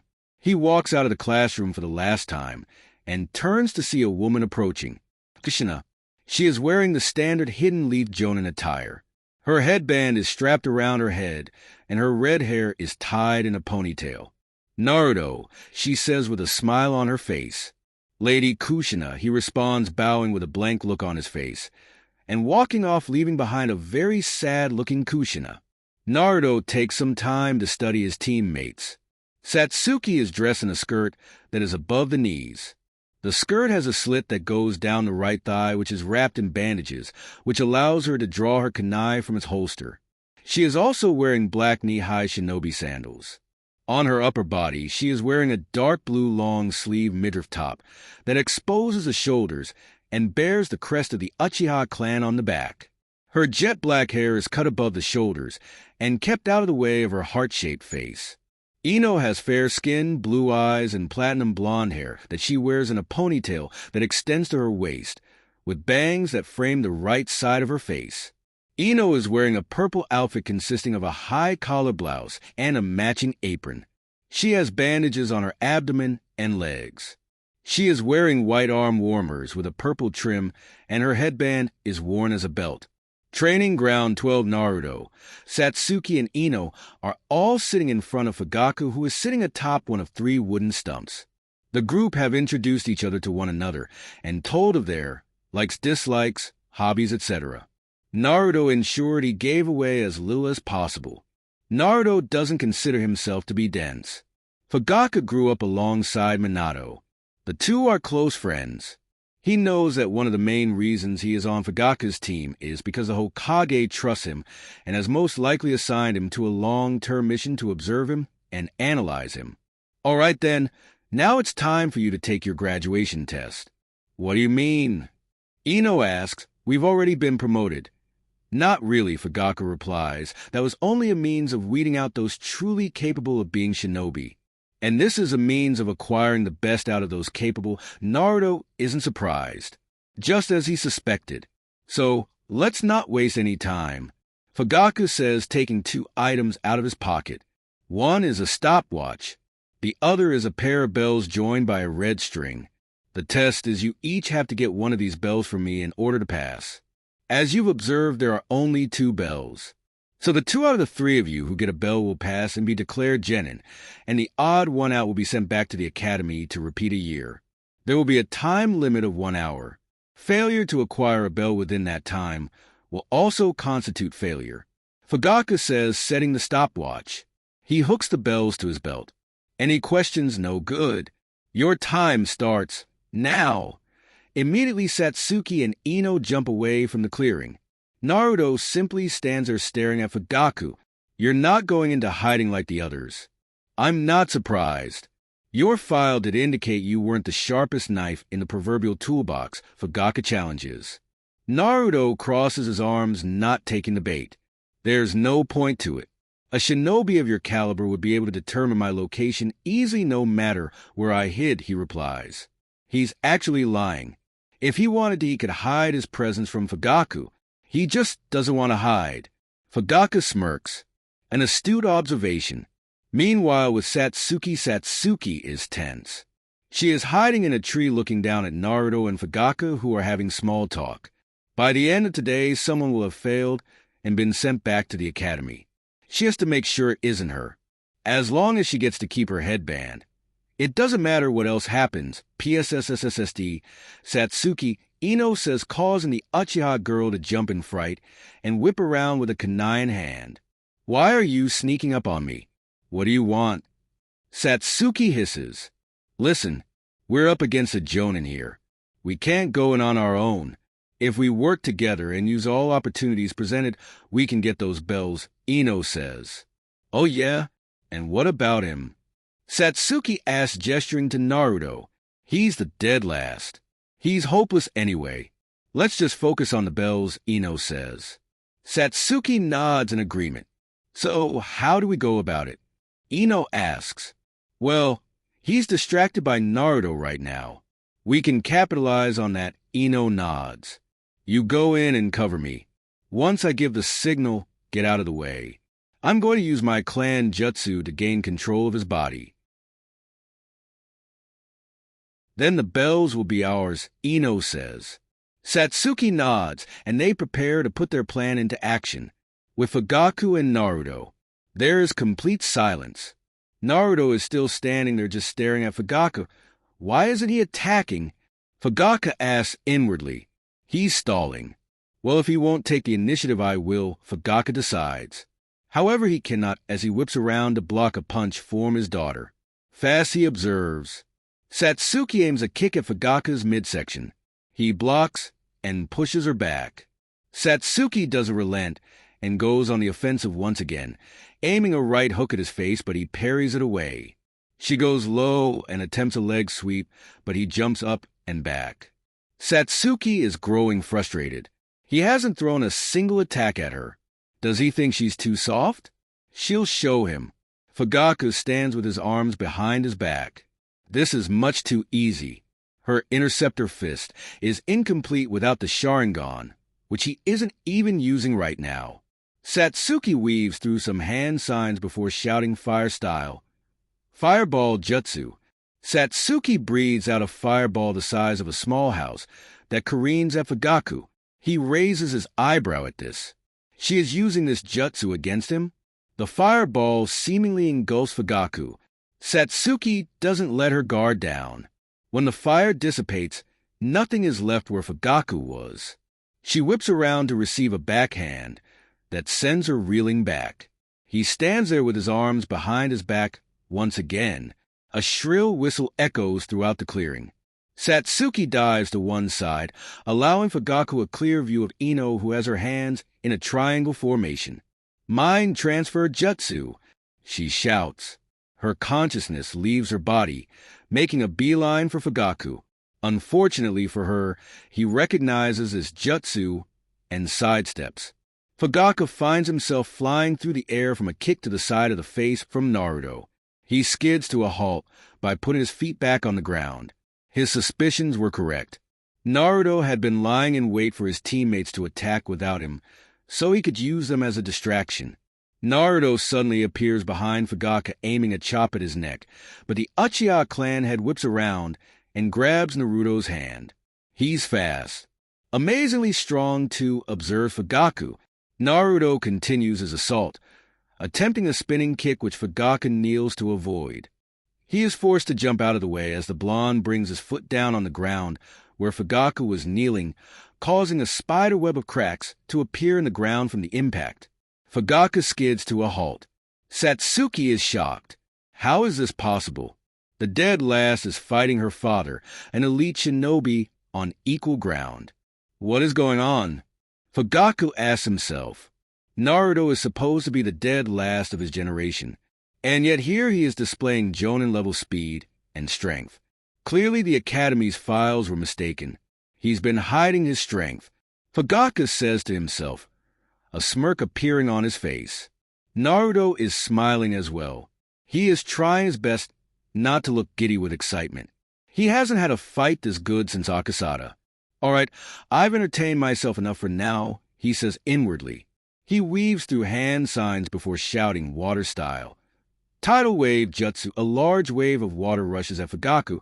He used a water style jutsu like that without a bodies of water? He must have a strong affinity to it, he observes. The man weaves through hand signs of his own. Fire style, dragon flame jutsu.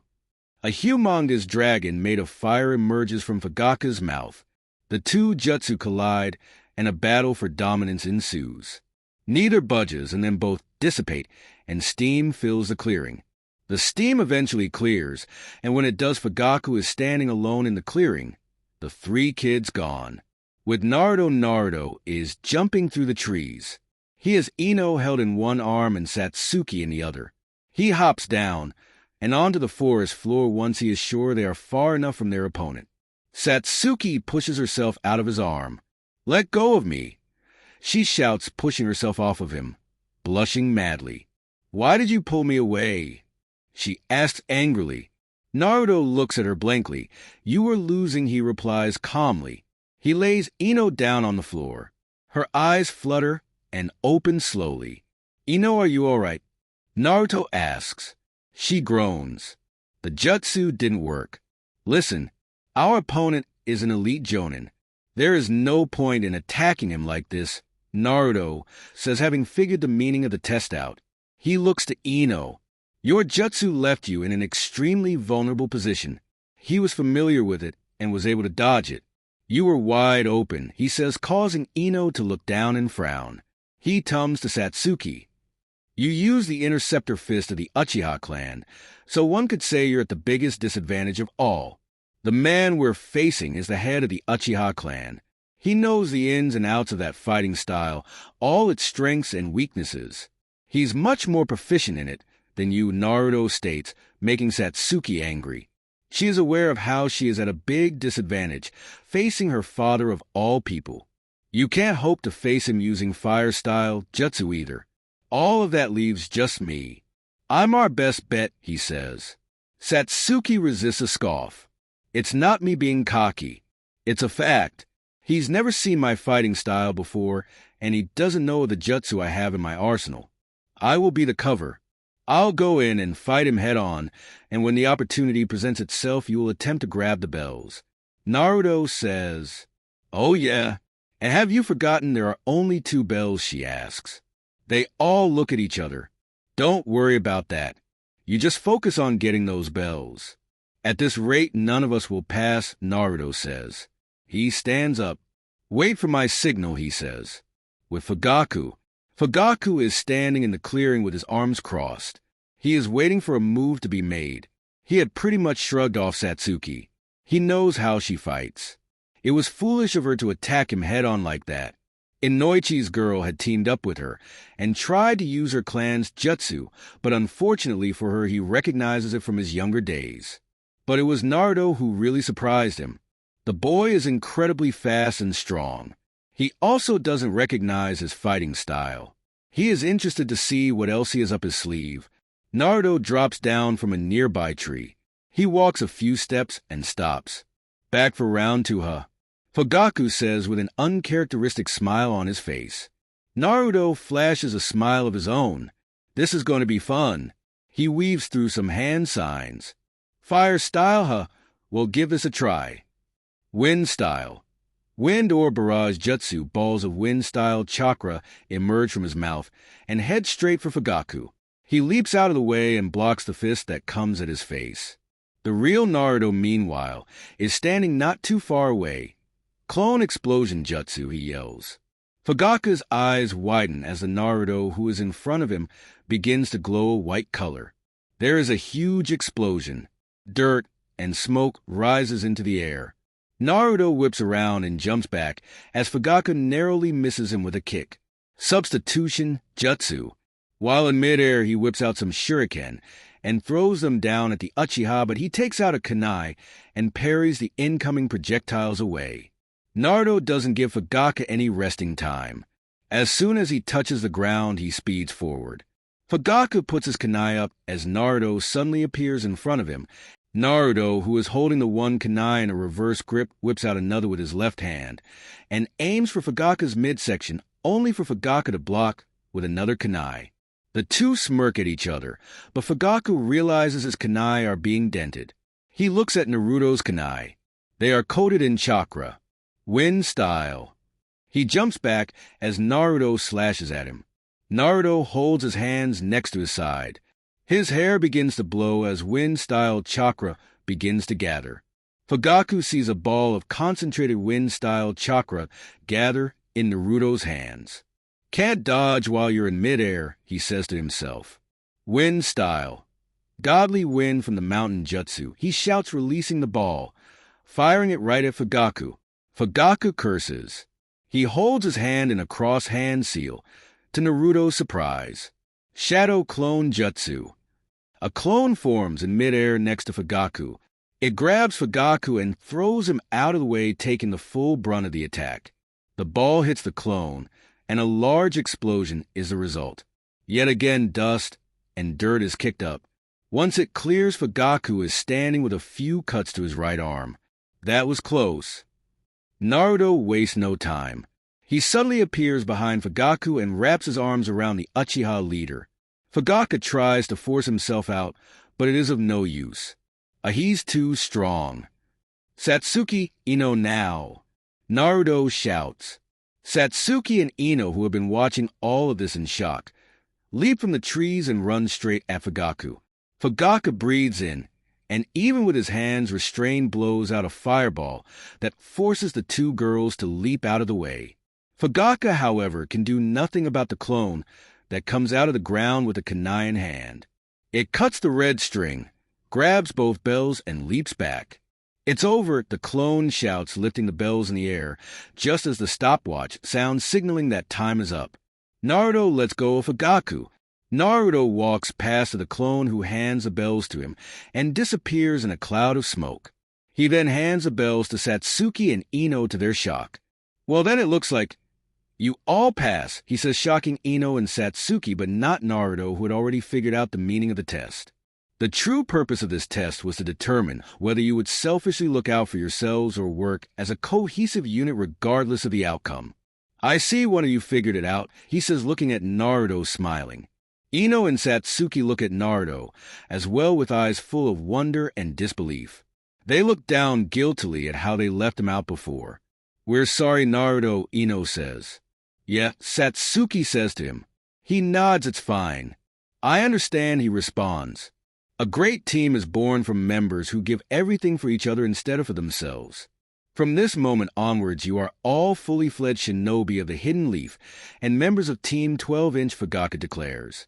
Fugaku is walking through the hallways of the top floor of the Hokage Tower, his destination being the man's office himself. He is on his way to a meeting with the Hokage and the other Jonin senseis, who are holding graduation tests today, to give his report. He touches his right cheek, that Naruto's foot connected with. He chuckles a bit. He had assured Minato that for Fugaku of the Wicked Eye there was no such thing as rust, and yet here he's allowed himself to get hit by a kid. A very strong kid, but a kid nonetheless.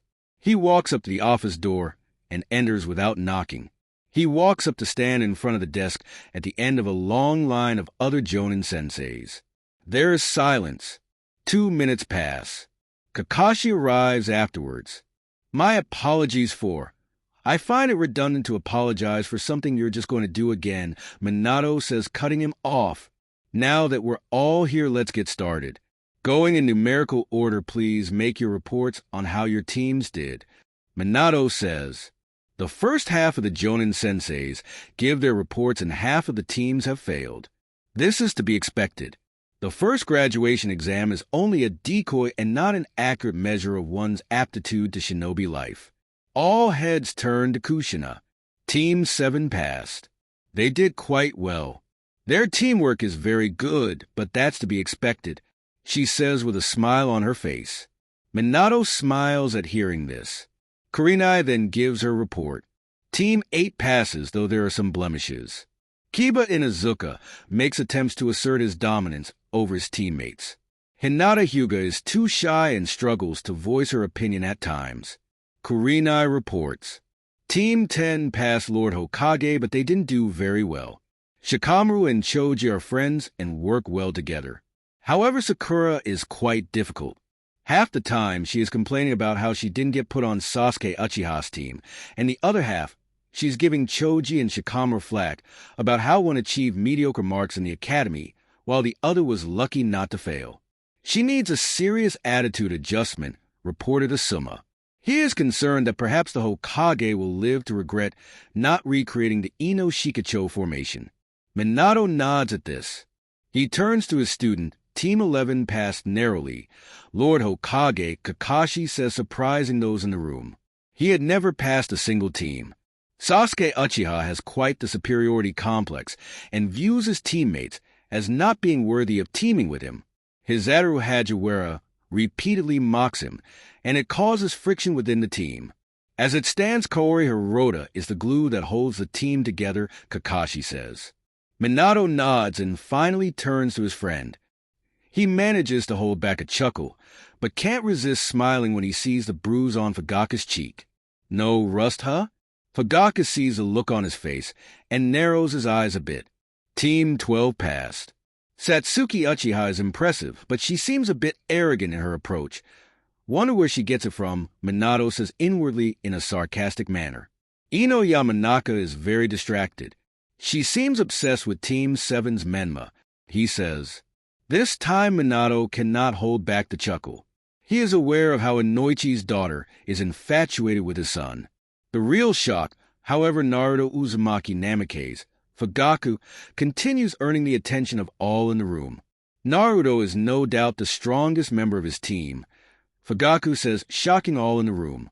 During the test, he displayed what was no doubt Jonin-level speed and strength, using a taijutsu style I've never seen before.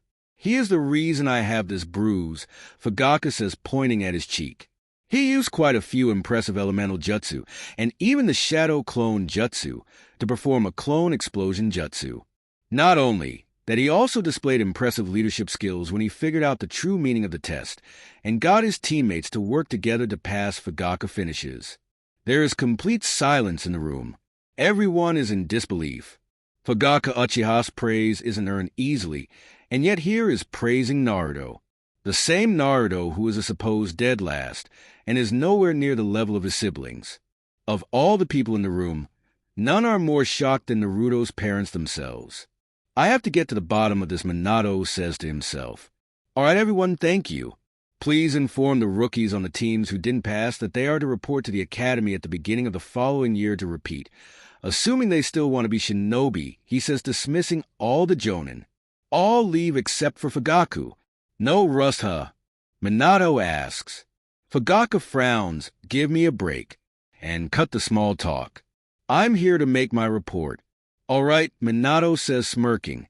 What is your assessment of Naruto? Minato says, turning serious.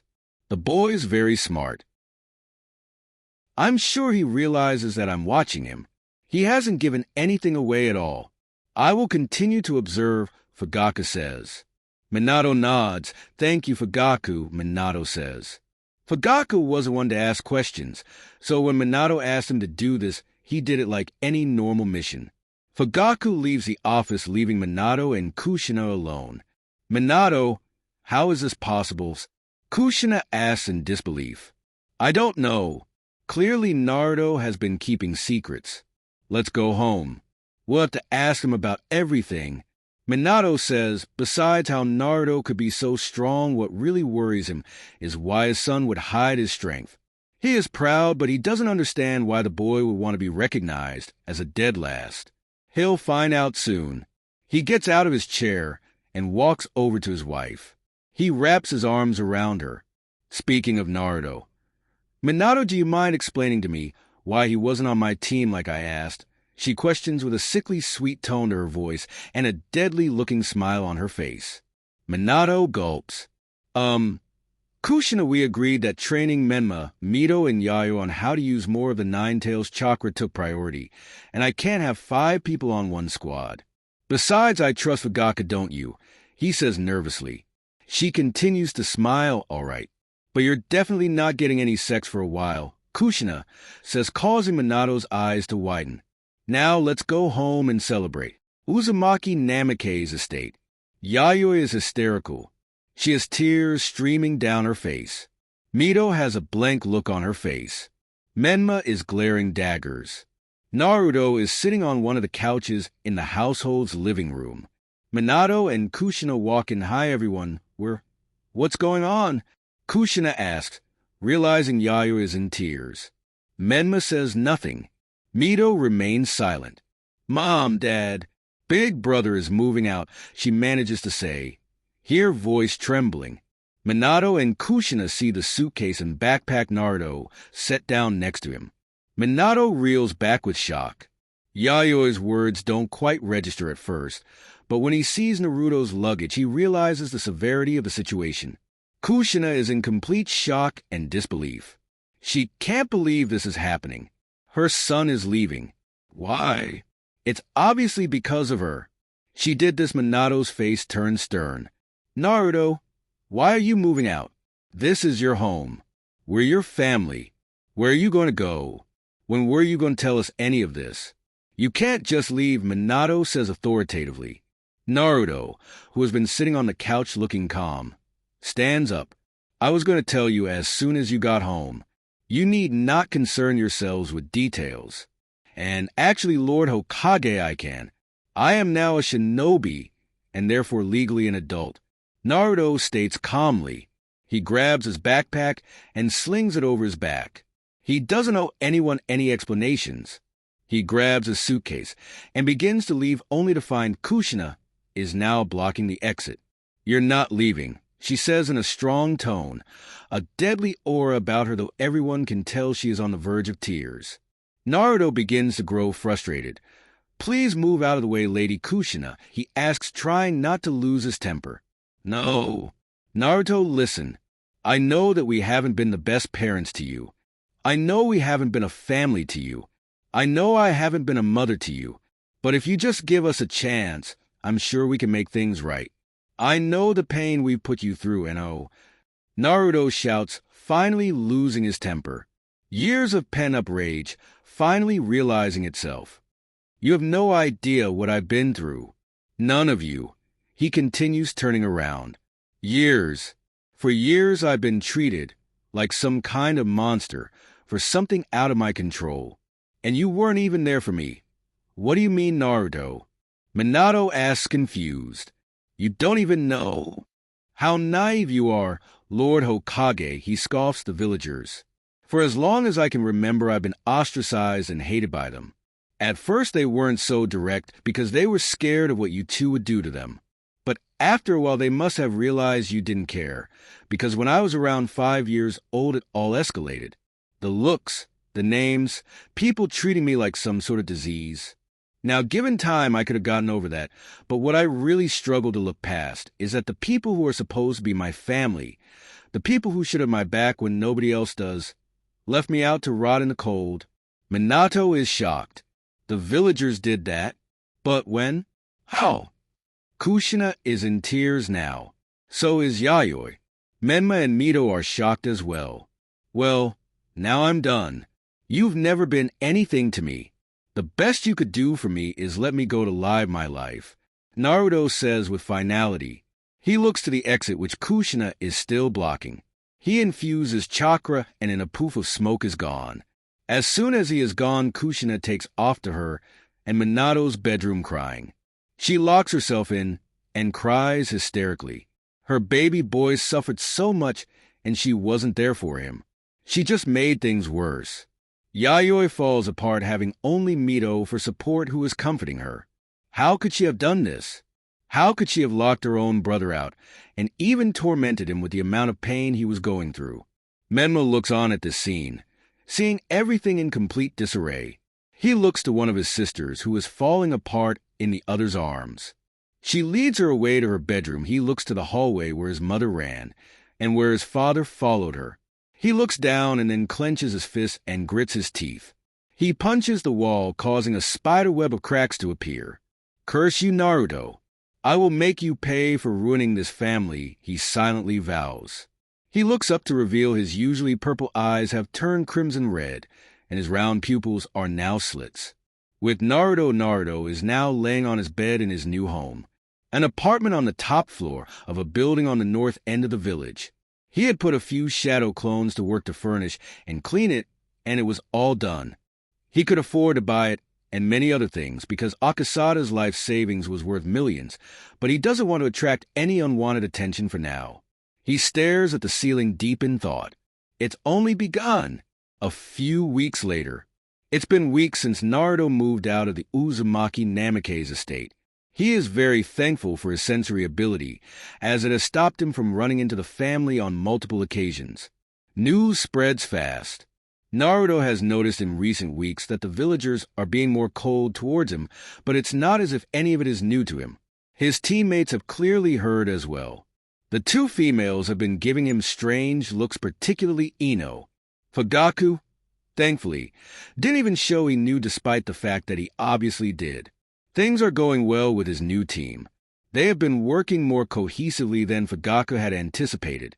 Therefore, on some occasions, when not on missions, they worked on team exercises based on a broad range of field simulations based on tracking, assault, espionage, etc., but on other occasions, Fugaku worked with them on a rotational individual schedule.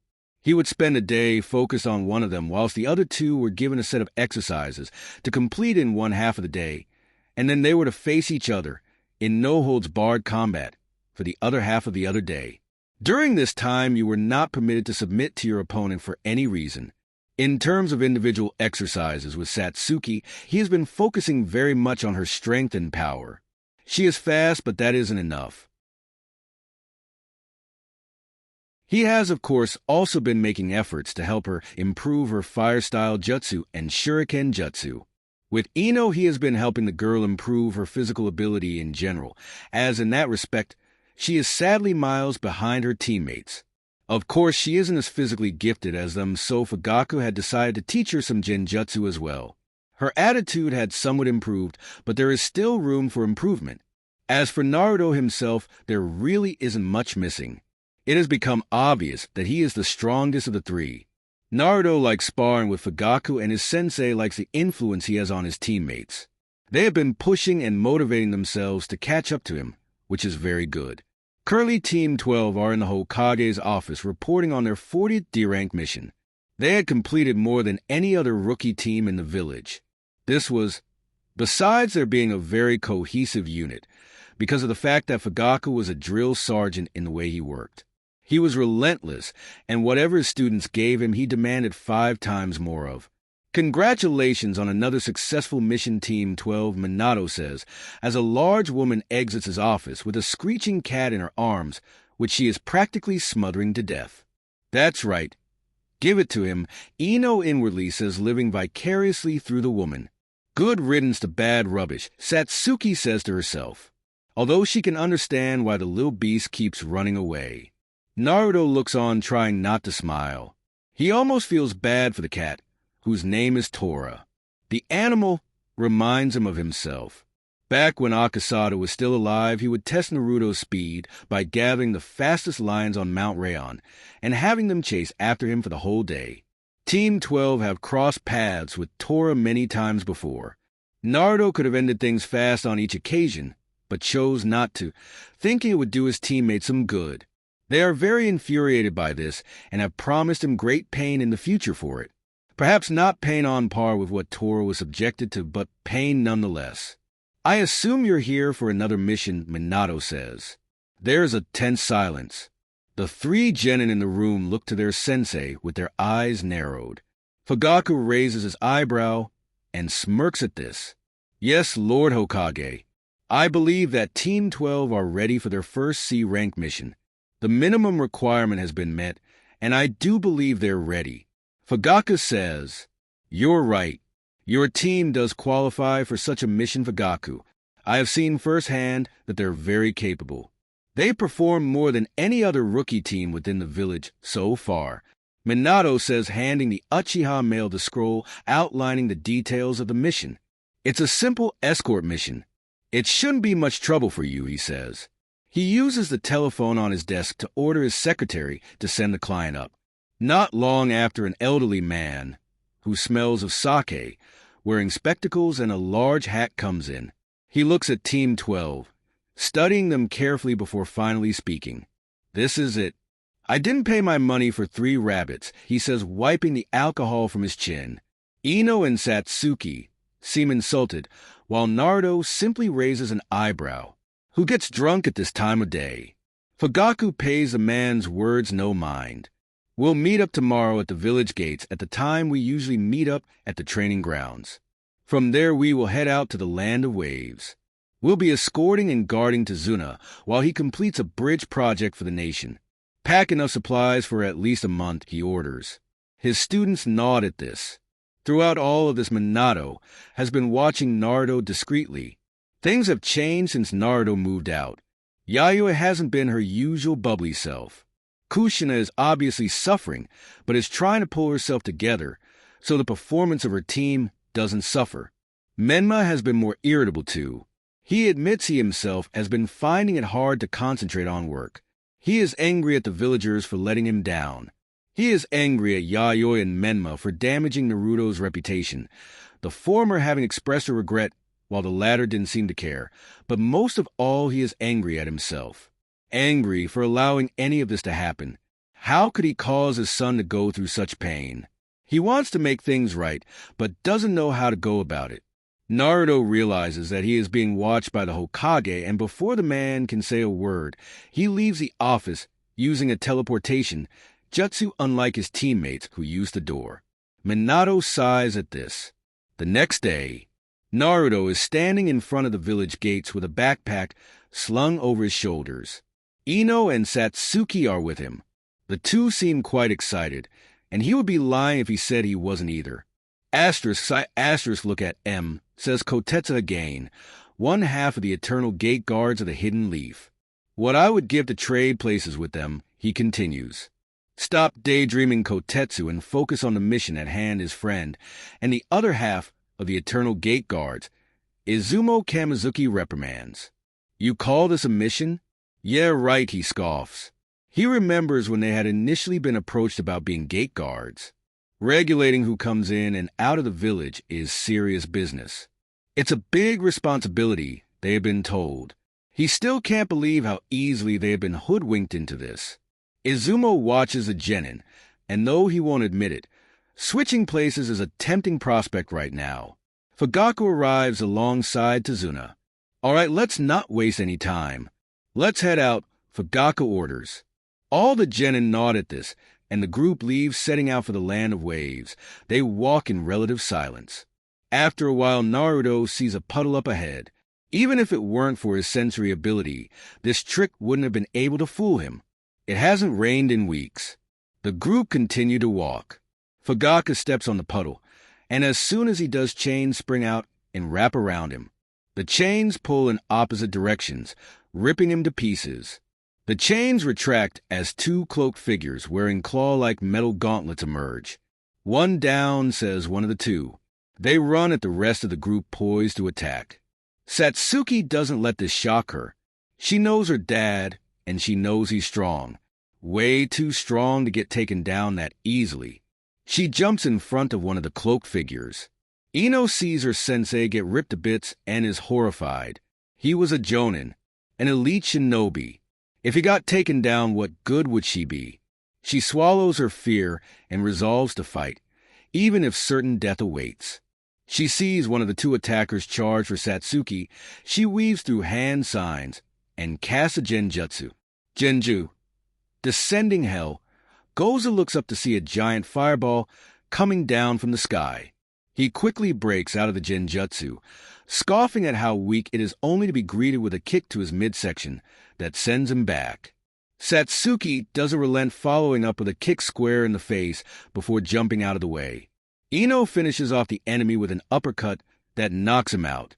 Meanwhile, Meizu goes straight for the target, intent on mowing straight through the blonde brat standing in front of him, who hasn't even drawn a weapon or gotten into battle stance. This is going to be too easy.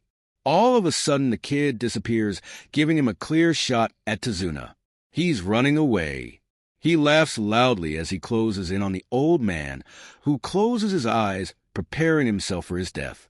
Just as Meizu's gauntlet is millimeters away from Tazuna, Naruto appears behind his opponent, grabbing his cloak at his neck. He yanks on it, tossing the cloaked attacker like a rag doll away from Tazuna with one hand. Meizu hits the ground hard and skids and rolls. He jumps back to his feet, not believing that kid threw him like that. He suddenly hunches over, coughing, as Naruto appears in front of him, kneeing him in the gut. Naruto then raises his hand and chops his opponent on the back of the neck, allowing him to fall to the ground unconscious. Satsuki and Ino finish with their opponent just in time to see Naruto tie his up. They watch in awe as he ties his opponent up with ninja wire. "He's so strong," Satsuki inwardly says, clenching her fist. Ino watches with much the same look. "To think this is the same loser from the academy," she says to herself. Fugaku jumps down from the tree he has been watching the scene unfold from. His team handled themselves well, particularly Naruto. "Sensei!" Ino shouts happily, seeing that their sensei is alive and well. She looks across at her teammates and realizes that they already knew. Tazuna looks on in shock. "But I saw..." He looks to where he saw Fugaku get ripped to pieces, only to see pieces of wood on the ground. Substitution jutsu. Sensei replaced himself with an inanimate object and made it appear as if he died. Naruto explains to the confused man. "But why would you do that?" he asks angrily. "It was for two reasons," he says calmly. "The first was to assess how my team would react in an actual battle situation. You three did well. I'm proud of you," he says, earning smiles from the three. He turns back to Tazuna. "And the second was to determine which one of us they were after," he says, narrowing his eyes, causing Tazuna to gulp. "When Naruto jumped out of the way of the enemy's attack to determine that, my suspicions were confirmed. Tazuna, these two are the demon brothers of the Hidden Mist, Chunin level rogue ninja. Their ambushing us means this is no longer a C-rank mission. Explain yourself," Fugaku demands in a serious tone, causing Tazuna to gulp once more. Tazuna looks to the genin, desperate for help, but he'll receive no such help from them. He sighs. "Are you familiar with Gato of Gato Industries?" Fugaku recognizes the name.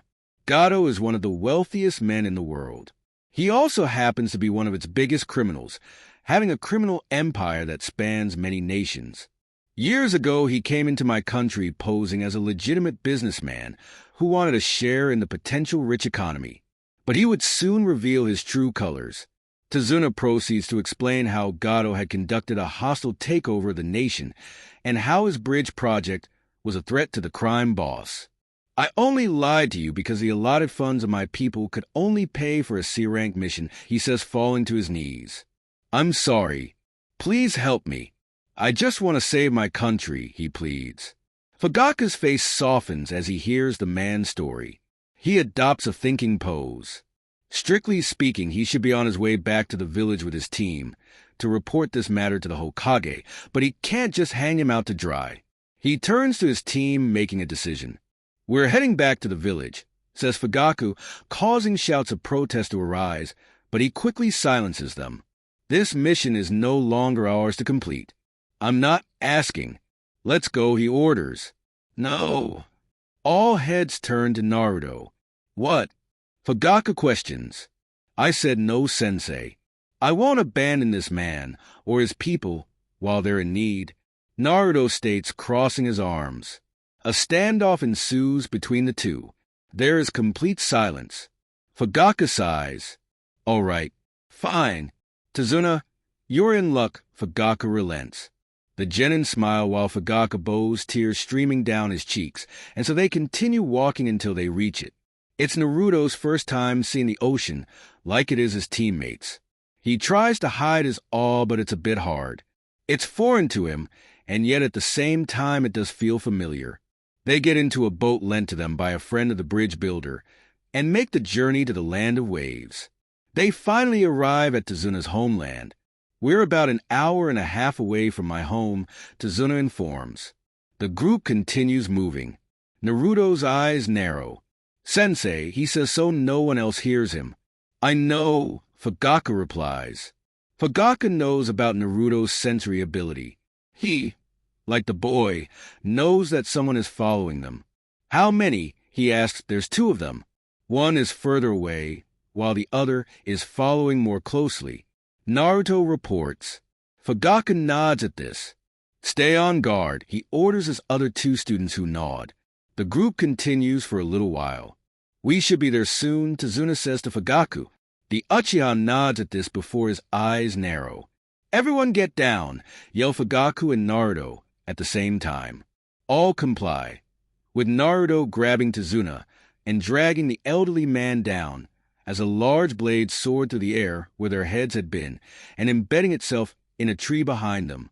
A man appears, standing on the handle of the sword. He has beady eyes, spiky hair, and bandages covering the lower half of his face. The only piece of clothing on his upper body are the arm warmers on his arms. Fugaku, Uchiha of the Wicked Eye. It's no wonder the demon brothers failed, the man says. Fugaku narrows his eyes as he gets up and takes a good look at the man. Zabuza Momochi, the demon of the hidden mist. Fugaku says, recognizing the man. The one and only. I'm not going to beat about the bush. Hand over the old man. If you do so, I'll allow you and your genin to leave quietly, Zabuza offers. I'm afraid that isn't going to happen. My mission is to protect him, Fugaku says, plainly, his eyes turning crimson red, with 3 black tomo marks around the pupil. All right, I can do it that way. I don't mind having the head of a shinobi war legend, Zabuza says, holding his hand up in a sealed position. Hidden mist jutsu. A thick mist begins to gather, engulfing and covering everything in sight. Naruto draws his kunai and, though is nervous, can't help smirking. Now the real fun begins. And so, we witness the beginning of a new Naruto, one forged in loneliness, but driven by the power of the ancient wood style. His path may be uncertain, but one thing is clear. This version of Naruto is not the same boy who once sought attention from the villagers. He's becoming something far more dangerous. But what will this newfound power cost him? Will his heart remain pure, or will the weight of his past push him toward a darker future? Only time will tell. Thanks for watching part 1 of What If Naruto Was Neglected by His Family and Released with Style. If you enjoyed this twist on the Naruto story, be sure to hit that like button.